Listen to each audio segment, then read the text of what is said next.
thought I'd left. I have a question, actually, for Mr. Bridenstine. Only because it's been so quiet for the last few minutes. I have a question for Mr. Bridenstine, perhaps for counsel. So my understanding of your amendment is that you transfer the responsibilities of NTIS to NIST.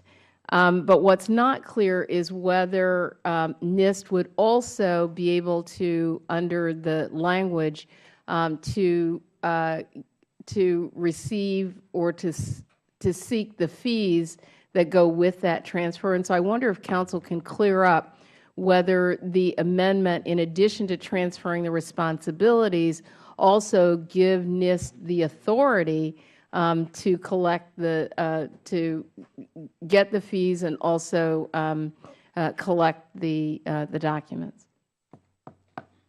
Counsel?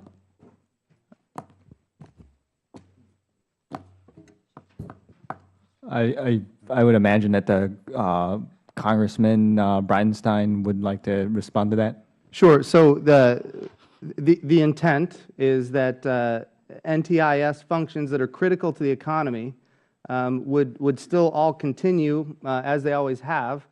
They would just no longer be done in this particular office. They'd be done by the National Institute of Standards and Technology. Well, I do understand that, and this really is a question for counsel because it goes to the legislative language. What I am unclear about is whether this amendment, while it does transfer the responsibility, I understand that, but in addition, there are other things that NTIS is allowed to do, fee collection, et cetera, that would not transfer to NIST. And so that would be a problem. So I wonder if counsel could take a look at the legislation to see that we've actually not only given NIST the additional responsibility, but we've given them the authority they need. The other question here is if we're transferring responsibility to NIST, but we're also not enabling them through funding, which comes through fee assignments, then doesn't that mean that NIST now has an unfunded mandate? Let me recognize myself, if I may, and yield to the gentleman from Oklahoma so he has plenty of time to respond.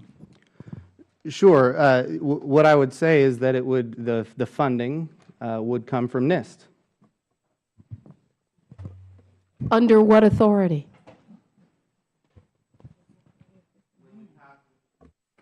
When we pass this amendment, NIST would assume the authority to cancel NTIS.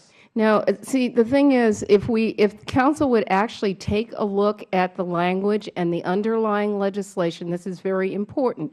If counsel would take a look at that, what you would see is that in addition to transferring the authority for the work, you also have to transfer the authority to collect the fee. We haven't, to my understanding, done that. And, so let's make it complete. I would urge you to do it because otherwise NIST has an obligation to do a set of work that it doesn't have any money for. We really do need an answer for counsel as to whether the legislation does that. I understand what your intent is, not really sure that your legislation does that. Legislative counsel is being consulted right now. So are we going to wait for an answer, or you're going to withdraw until we've got an answer and you can bring this up when the bill comes to the floor? Could we suspend for maybe 1 minute, Mr. Chairman? Maybe we can get an answer. By the way, to think that I thought this was a bipartisan amendment, by the way. It was bipartisan until just a few minutes ago. Yeah, I wonder who.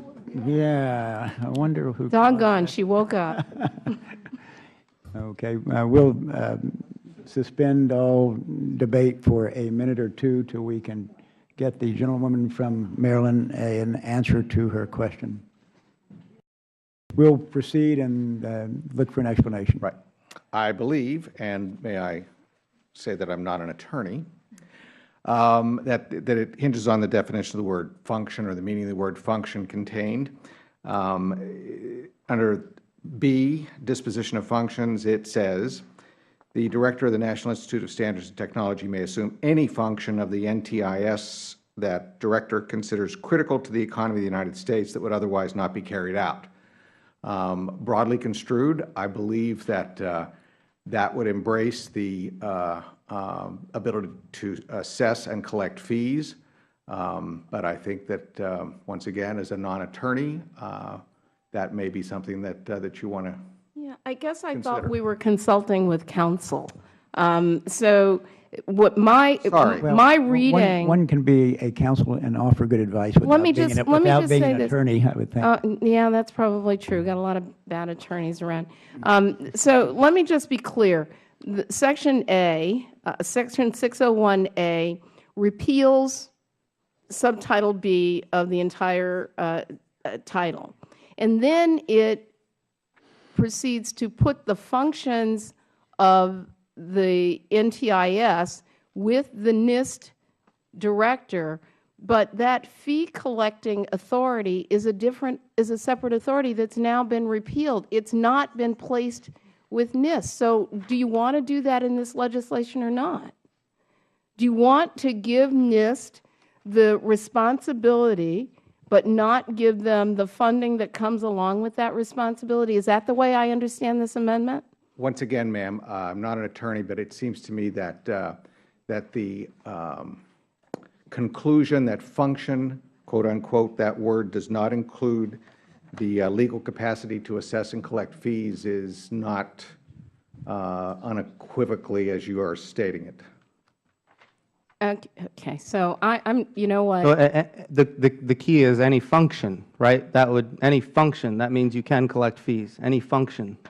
No, because see, NIST, under NIST operations and authority now, it actually doesn't have the ability to do that. And so unless we're, I mean, that would completely change. But that NTIS would does, and the completely NTIS functions will be transferred to NIST. So Mr. Bridenstine, that would completely change the entire operations of NIST as an agency. That's not what it does. And so I guess I just want to be really clear that the majority intends to give the functions of the NTIS to NIST, but you don't want to give them the money to do the work. No, their money would continue. The fees would all continue because that's under the function. That's the word function. Any function is transferred to NIST. And Mr. Chairman, I'd like to yield back my time. I'd like to reclaim my time who will answer and yield the it back. question for us. All right.